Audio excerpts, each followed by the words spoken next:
Welcome to Solvetic, your channel to always learn technology easily. Below in the description, you will find useful links we used in this video.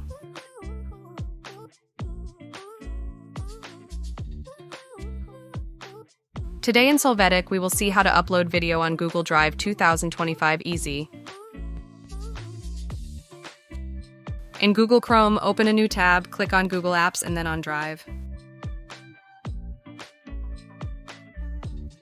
There you will click on New to select the option, New Folder. Assign the desired name and click on Create. Access this folder. Now click on New and this time choose to File Upload.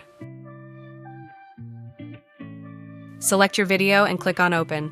Wait for your video to be uploaded to Drive. Then select the video and click on the icon Copy Link.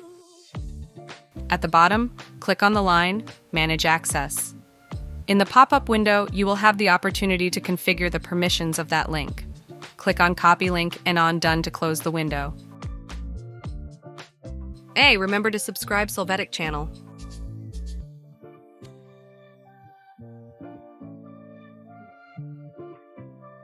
We hope it has been helpful for you. Here are links to watch more videos of your interest and subscribe to the Solvetic channel. Thank you.